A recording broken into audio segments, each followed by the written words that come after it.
Como enfrentar tempos difíceis, parte 2. Falamos aqui no domingo de manhã.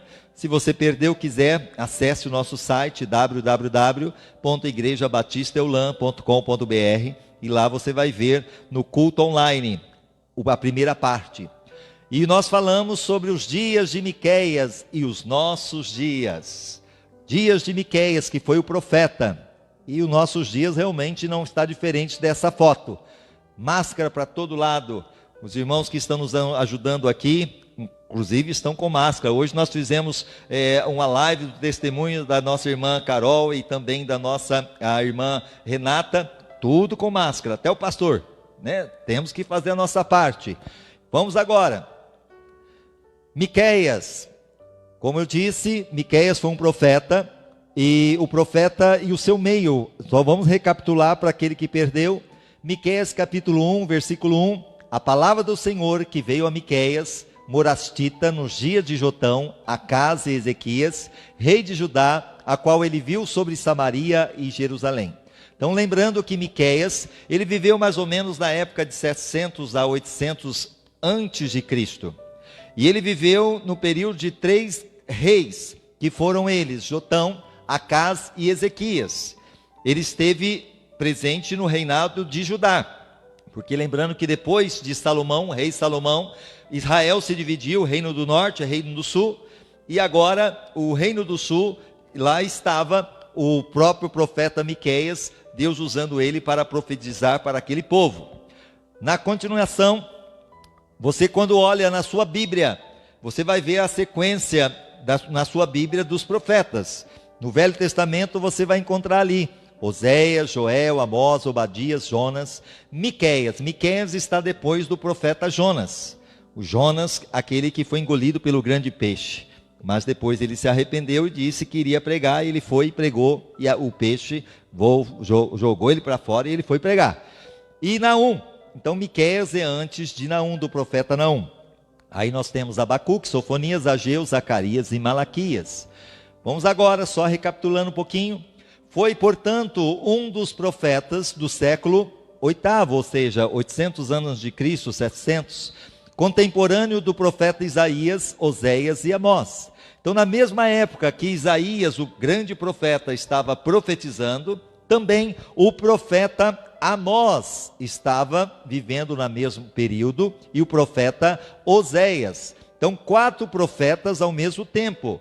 Mas Miqueias estava profetizando ali no reino do sul. Voltando, assim como Isaías exerceu a sua atividade em Judá, mas também endereçou as suas proclamações a Israel e ao reino do norte. Deus usou o profeta Miqueias para profetizar para aqueles que estavam vivendo no reinado de Judá, que tinha sido antes, como Israel se dividiu, se tornou a 10 tribos, se tornando o reino do norte, e 2 tribos, Benjamim e Judá, a reinado do sul. E ele estava profetizando para Judá, e também começou a profetizar sobre Israel, sobre a nação de Israel, onde a capital foi Samaria, e Judá foi Jerusalém. Vamos lá agora. Miqueias, capítulo 7, versículo do 1 ao 9. No país inteiro, eu resumi, para não ficar muito cansativo, no versículo 2 diz assim: no país inteiro não há uma só pessoa honesta. Então, lembrando que os tempos difíceis de Miqueias, que pregou quase 800 anos antes de Cristo, ele começa a dizer que no seu período, as pessoas do seu país não havia honestidade, quase semelhante com o que nós estamos vivendo hoje. Também no versículo 3, o príncipe exige o dinheiro por fora. Nós tivemos vários presidentes que exigiram dinheiro por fora, a corrupção. E juízes recebem presentes. Será que os nossos juízes hoje também, não digo todos, mas infelizmente uma boa parte também tem ido por esses caminhos que estava acontecendo na época de Miqueias. Recebem presentes para torcer a justiça. Os poderosos contam como vão satisfazer os seus maus desejos. Todos planejam fazer coisas más. Mesmo as melhores pessoas, as que são mais honestas, não valem mais do que espinheiro. Ou seja, por onde passa vão espetar alguém. Mas está chegando o dia em que Deus vai castigá-los. Preste atenção. Vai chegar um dia, era a profecia de Miqueias, vai chegar um dia que Deus vai enviar o castigo, conforme os vigias dele. Isto é, os profetas anunciaram, naquele dia haverá confusão geral. Deus falou, vai vir o juízo, Deus vai mandar o castigo, porque eles estão vivendo uma vida de pecado, uma vida de desobediência. E aí nós temos essa ilustração. Nós temos que pagar os impostos, a burocracia então vai impedindo que esses impostos vai chegando até nós. Aí nós temos privilégios, a corrupção que vai enxugando, vai pingando, a incompetência e chega no povo, coitado. Só as gotinhas, é mais ou menos isso. É o que aconteceu na época de Miqueias, acontece também nos dias de hoje. Você pode ter certeza que as ações e as vidas desses homens são vistas pelo próprio Deus. Miqueias disse, olha, as ações desses homens que estão sendo gananciosos, que estão vivendo uma vida de corrupção, de desonestidade, está sendo vista por Deus. E eu quero dizer para você que está vivendo uma vida de pecado, uma vida também longe de Deus, Deus está contemplando essa vida, e Deus quer que você abandone, que você se arrependa, que você se conserte. E muitos dessa situação que nós estamos vivendo hoje, como a pandemia, como também a situação que nós estamos vendo de mortes através do coronavírus, muito desemprego, muitos problemas, já é sim a mão de Deus vindo como o chacoalhar de Deus. Está vindo uma poeira lá do deserto do Saara para os Estados Unidos, uma coisa que nunca tinha acontecido e está chegando lá agora. Nós estamos vendo esses gafanhotos que estavam vindo para o Brasil, da Argentina, mas ainda há uma possibilidade de chegar, nós temos que orar. Então tudo isso, o que é? Estamos vivendo os tempos do fim. São a ira de Deus que tem chegado para a correção da humanidade. É um alerta de Deus, como Deus fez com esse povo que ouviu as mensagens dos profetas, mas não deram ouvido. Chegará o dia da visitação, e chegou. Israel, o reino do norte, foi destruída. Lembrando que Deus estava usando Miqueias para profetizar no mesmo período de Oséias, no mesmo período que nós falamos ali do profeta Isaías, e Deus foi usando ele, esses profetas, e quando ele profetizou, ainda não estava acontecendo essas situações. Mas logo em seguida que eles profetizaram, veio a assolação, porque olha o que nós temos na história. Miqueias, no ano 740 a.C., a Síria conquistou Samaria, capital do reino de Israel, ao norte, e levou seu povo ao exílio. E 8 anos depois, a Síria invadiu Judá, em 2 Reis 18:13. Eles estavam falando, esses profetas, dizendo, olha, vocês têm que se arrepender, vocês têm que abandonar, e não havia arrependimento. O povo continuou pecando, e Deus então trouxe a ira dele. E quando a ira de Deus veio, Deus usou ali o rei Senaqueribe, da Síria, que veio sobre o reinado de Israel. Lembrando que Israel estava o reinado do norte e o reinado do sul. O reinado do norte, os reis todos foram maus, depois de Salomão. E agora Deus traz juízo sobre aquela nação e destrói Israel, ali o reino do norte, leva cativo e totalmente destruída. Passou-se 8 anos, rei Senaqueribe vem agora contra Judá. E quem estava reinando é o rei Ezequias. Olha agora, e Miqueias estava vivendo isto. Ele estava acompanhando a destruição de Israel, que Deus tinha usado ele para profetizar. E agora ele estava vendo aquilo que Deus tinha falado que iria acontecer também com Judá, se não se arrependesse. O rei assírio Senaqueribe exigiu do rei judeu Ezequias um tributo de 30 talentos de ouro e 300 talentos de prata. A Bíblia diz que esse tributo foi pago. Mesmo assim, Senaqueribe insistiu que a capital de Judá, Jerusalém, também se rendesse incondicionalmente a ele. 2 Reis 18, do 9 ao 17, do 28 até o 31. E agora sim, segundo a Bíblia, o anjo de Deus matou 185 mil soldados assírios numa noite. 2 Reis 19, 35 ao 36. Por quê?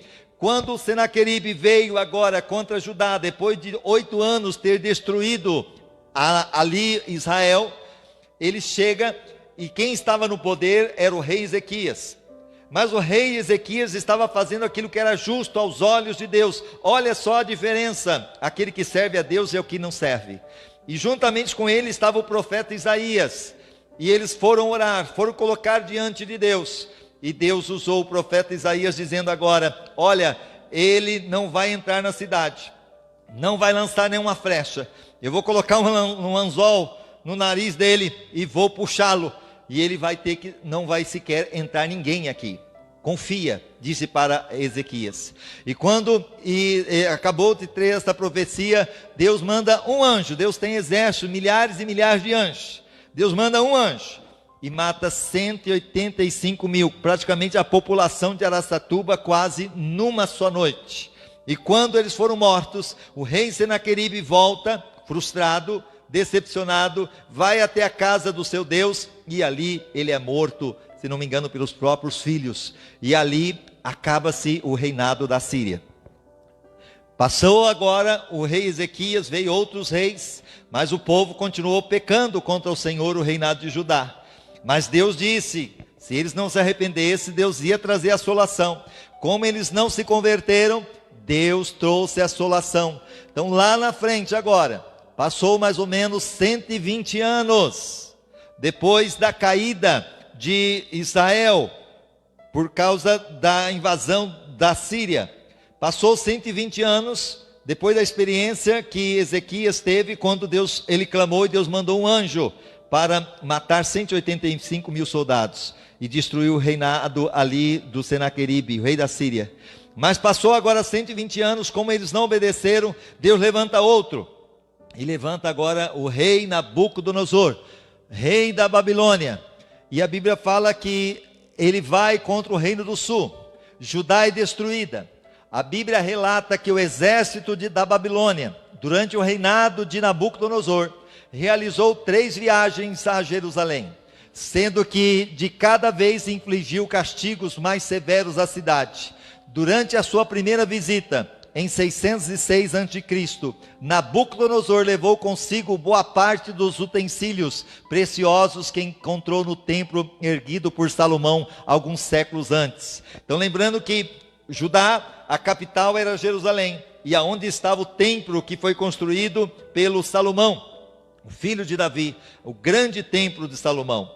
E ali tinha as riquezas, e quando ele entra, Nabucodonosor, na primeira vez, ele leva os utensílios do templo. Na continuidade, nós encontramos aqui, isso está em Daniel capítulo 1, versículo 1 e 2, 2 Crônicas 36, 6 e 7.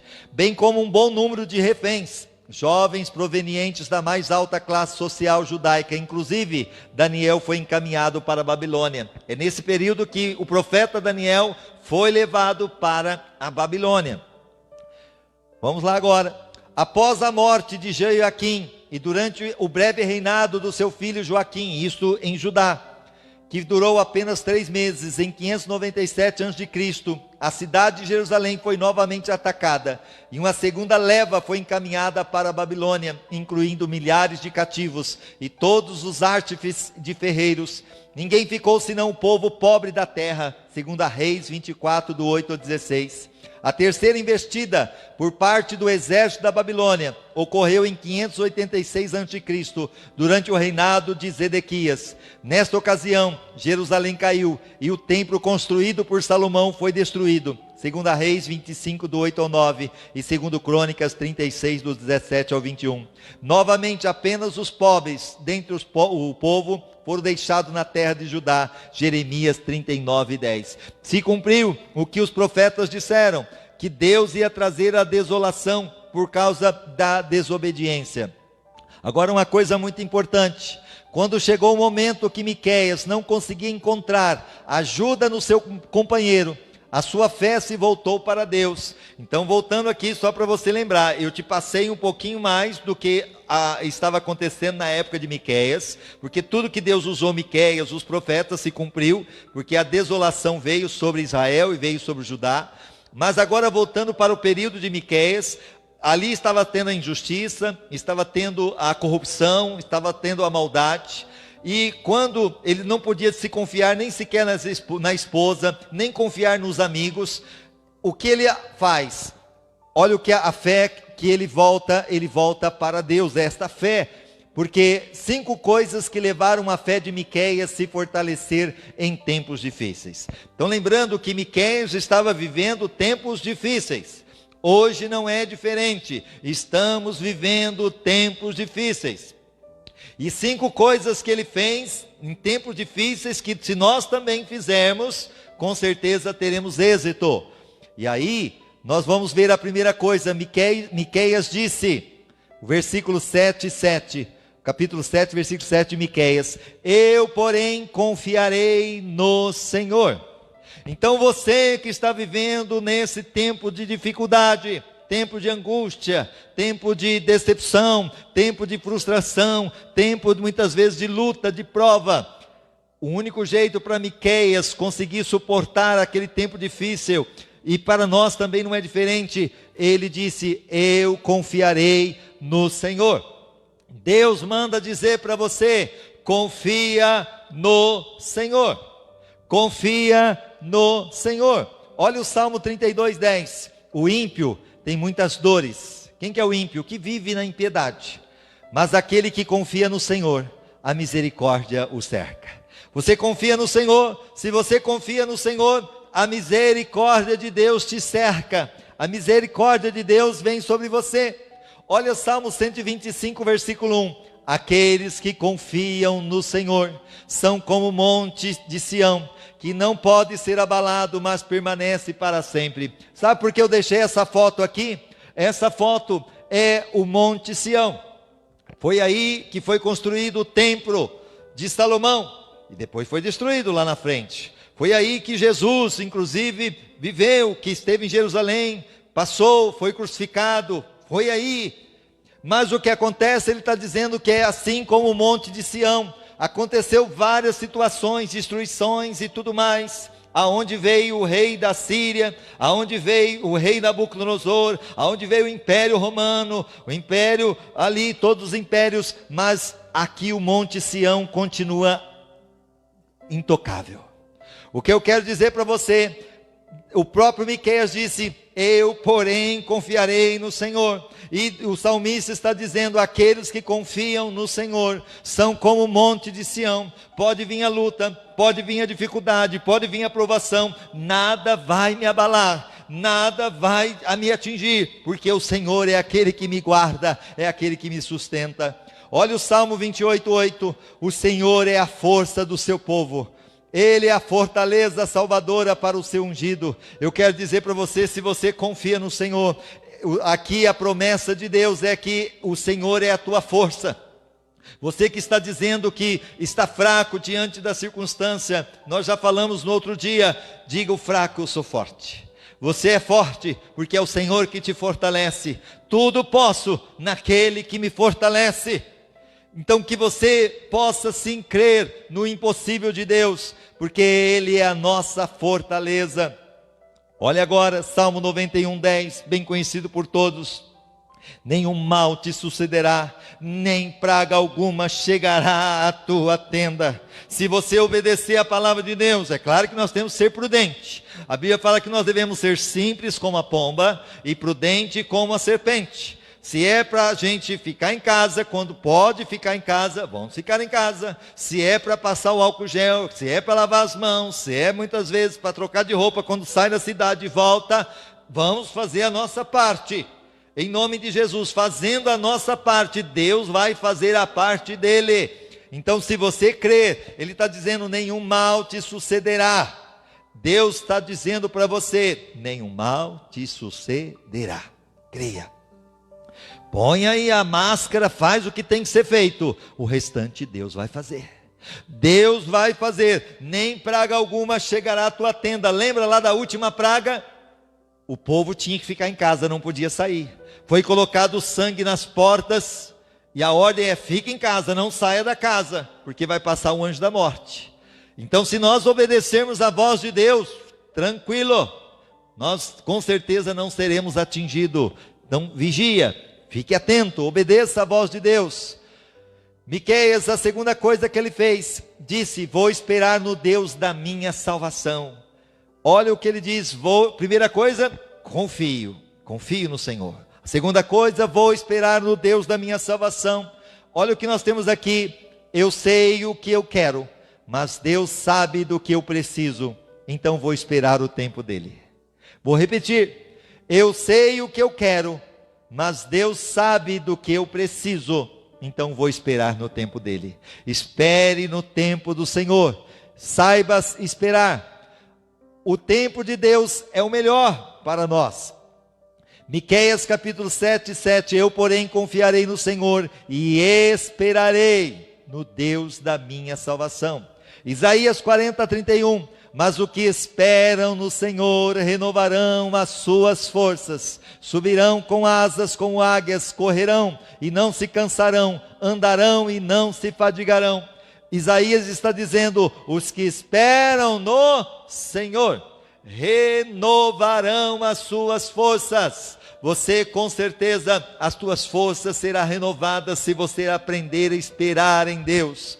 Na continuação que nós temos aí, segundo Crônicas 20:17, nesta batalha não tereis que pelejar, Deus dizendo a Josafá, postai-vos e ficai parados e vede o livramento que o Senhor vos concederá. Ó Judá e Jerusalém, não temais nem vos assusteis, amanhã saí-lhe ao encontro, porque o Senhor estará convosco. Que esta promessa de você descansar no Senhor, de você saber esperar em Deus, é esta promessa, ficai parados e vede o livramento que o Senhor vos concederá. Deus trará livramento, como fez com a vida da nossa irmã Carol, que deu testemunho hoje, que ficou 10 minutos morta, mas o Senhor a ressuscitou. Aleluia! A morte não tem poder sobre aquele que confia no Senhor. A morte não tem poder sobre aquele que espera no Senhor. Aleluia! Se você crê, que você possa realmente entender esse propósito. E quando eu não sabia mais o que fazer, Deus sussurrou e disse, confia em mim. Você não sabe mais o que fazer diante do problema que você está enfrentando, da dificuldade, da luta. Deus está sussurrando aí no seu ouvido, dizendo, confia em mim, espera em mim. Miqueias, ele soube esperar, e em outras palavras Deus disse, espera em mim. Quando você confia, você está esperando no Senhor. A terceira coisa, Miqueias disse, Deus vai me ouvir. Deus vai me ouvir. Em tempo de dificuldade, Miqueias, ele confiou no Senhor, ele descansou no Senhor, e ele disse, Deus vai me ouvir. Facinho de decorar, ó, capítulo 7, o número de Deus, Miqueias 7, versículo 7. Na tua dificuldade, grava esse versículo. Nos tempos difíceis, medita nele. Aleluia. Miqueias 7:7. Eu, porém, confiarei no Senhor, esperarei no Deus da minha salvação. O meu Deus me ouvirá. Por suas bênçãos vale a pena esperar. Quando a minha fé é fraca, Deus ouve o meu clamor. Quando as minhas necessidades são grandes, Deus ouve o meu clamor. Quando estou sozinho, Deus ouve o meu clamor. Tem dias que Deus caminha comigo, e eu sei. Tem outros que Ele me carrega no colo, e eu sinto. Olha que coisa linda, vou repetir.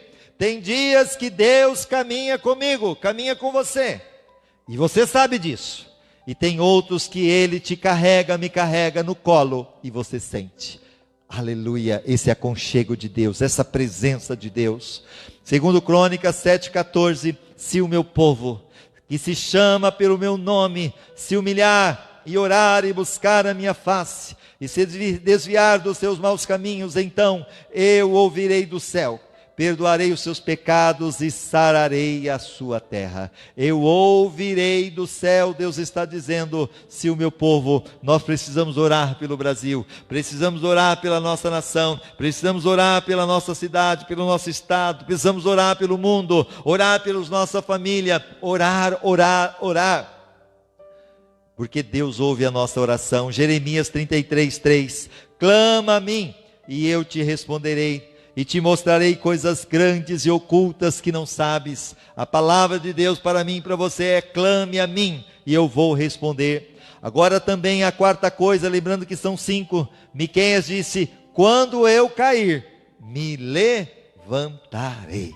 Oh glória! Quando eu cair, me levantarei. Aí sim, nós temos Miqueias 7, versículo 8. Não te alegres, inimiga minha, a meu respeito. Quando eu cair, levantar-me-ei. Quando me sentar nas trevas, o Senhor será a minha luz. Glória a Deus. Verdadeiros amigos são aqueles que lhe ajudam a levantar sempre. Aqui nós temos o exemplo dos cachorrinhos, né? Tentando ali colocar a criança em pé, na sua simplicidade, mostrando para nós que é assim mais ou menos que Deus faz. Ainda que a gente possa cair, nós não vamos ficar prostrado. O Senhor segura em nossas mãos, nós nos levantamos, nós ficamos de pé. O inimigo tenta nos derrubar, mas nós somos que nem aquele João bobo que antigamente tinha, como aquele brinquedo de criança que você batia, que você empurrava, ele até chegava a relar no solo, mas daqui a pouco ele voltava. Assim deve ser o cristão. Pode até a luta vir nos levar até o chão, mas daqui a pouco nós nos levantamos novamente. Nada nos deixa prostrado, nada nos deixa de maneira nenhuma caído, porque o Senhor, Ele sim é aquele que nos levanta. Deus vai levantar você, Deus vai sustentar você diante dessa circunstância. O Senhor é a tua fortaleza, o Senhor é o teu socorro, aleluia. E aí sim, segundo a Coríntios 4, 8, 9, em tudo somos atribulados, mas não angustiados, perplexos, mas não desesperados, perseguidos, mas não desamparados, abatidos, mas não destruídos. Oh, aleluia! Nós temos o Senhor conosco. E para a gente finalizando, Miqueias, a quinta coisa, disse: eu verei a sua justiça. Deus é aquele que faz a justiça. Miqueias 7:9, sofrerei a indignação do Senhor, porque tenho pecado contra Ele, até que Ele julgue a minha causa e execute o meu direito. Ele me tirará para a luz, e eu verei a sua justiça. Se resistirmos mantendo a nossa fé em tempos difíceis, como Miqueias, e combater o bom combate, nós também veremos a justiça de Deus. Deus é justo. E aí podemos dizer sim o que está aqui, a palavra de Deus: Yahvé Tsidkenu, o Senhor justiça nossa. E aí Mateus 5:6, bem-aventurados que têm fome e sede de justiça, porque eles serão fartos. Bem-aventurados que têm fome e sede de justiça, porque eles serão fartos. Deus faz justiça. E eu quero dizer para você que a justiça de Deus será feita. Deus sim será glorificado. E você que está aí comigo agora, em nome de Jesus, que você possa confiar no Senhor, que você possa esperar no Senhor, que você possa sim acreditar que você não vai ficar prostrado, que o Senhor vai te sustentar, o Senhor vai fazer você vencer essas dificuldades. E eu quero que você agora ore comigo. Se você está nessa corrente, em nome de Jesus, você vai apresentar a sua causa, você vai clamar ao Senhor, porque Ele ouve a oração. Você vai pedir ao Senhor por um milagre. Qual é o teu problema? Não sei, mas Deus sabe. Seja na área da saúde, seja financeira, seja familiar, seja muitas vezes o que for, Deus sabe de todas as coisas. Se você está na corrente, em nome de Jesus você vai orar. Se você vai começar hoje, você também fale isso com Deus. Se você vai terminar, apresente ao Senhor a tua causa agora. Pai, na autoridade que é no nome de Jesus, nos colocamos agora juntamente com teus filhos para clamar, para orar. O Senhor é o mesmo ontem, hoje, eternamente. O Senhor é o Deus de milagres, assim como Miqueias nos traz, Senhor, o exemplo de toda a perseverança que ele teve em tempos difíceis, como estamos vivendo nos dias atuais. Ele confiou no Senhor, ele esperou no Senhor, ele sabia que Deus ouvia o clamor, por isso ele clamou a ti. Ao mesmo tempo, Senhor, ele também descansou no Senhor, que possamos descansar, acreditando que o Senhor nos levanta. Se nós cairmos, o Senhor é aquele que segura em nossas mãos. Em nome de Jesus, que milagres estejam acontecendo, que a justiça possa ser feita e que o Senhor possa agir nesta pessoa que está clamando. Entra no seu casamento, entra na sua saúde, entra nas suas finanças, entra nos seus sonhos. Ó Deus, ela que está aí pedindo por um milagre, por uma cura, esta dor vai sendo queimada agora, essa enfermidade vai sendo destruída deste corpo agora. Senhor, esse pensamento mal vai saindo agora, essa depressão, essa síndrome de pânico, esse medo vai caindo por terra agora na autoridade que é no nome de Jesus. Liberta do vício, liberta, Senhor, ó Deus, das drogas, liberta da prostituição, liberta do pecado. Deus, sustenta esta pessoa que está aí desempregada e precisa de uma porta de emprego, essa pessoa que está endividada e precisa pagar a sua conta. Envia os recursos, dá sabedoria, dá direcionamento, ó Deus, a tomar decisões. Não deixa tomar nenhuma decisão que venha se arrepender lá na frente. Mostra a solução, mostra o caminho, que ela possa esperar, confiar, descansar, não fazer nada, Senhor, precipitadamente, mas que ela tenha sabedoria. Dá sabedoria a esta pessoa. A tua palavra diz: se tem alguém em falta de sabedoria, peça a Deus. Então que neste momento esta pessoa tenha a sabedoria do alto, Deus. E se essa pessoa muitas vezes está aí sendo atacada por uma força das trevas, alguma obra de macumbaria, de feitiçaria, alguma força do inferno, na autoridade que o Senhor me deu, na autoridade do nome de Jesus, eu repreendo você, Satanás, e os seus demônios, em nome de Jesus. Obra de bruxaria, obra de feitiçaria, obra feita na Umbanda, na Quimbanda, no Candomblé, na magia negra, contra esta pessoa, vai saindo agora do alto da cabeça, a planta dos pés, tem que sair, em nome do Senhor Jesus. Vai saindo agora, todo espírito de morte, todo espírito maligno, toda a opressão do inferno, toda a angústia, toda a tristeza, todo o aperto que é no coração, todo o sofrimento, toda a dor, toda a enfermidade, toda a malignidade, em nome do Senhor Jesus, sai, em nome do Senhor Jesus, sai, e não volte mais. Eu declaro esta pessoa liberta agora, declaro esta pessoa curada, restaurada, abençoada, leve. Tira, Senhor, ó Deus, todo esse peso e traga o teu refrigério, a tua paz, em nome do Senhor Jesus. Entra com a tua provisão e que haja muitos testemunhos acontecendo para a glória e honra do teu nome, em nome de Jesus.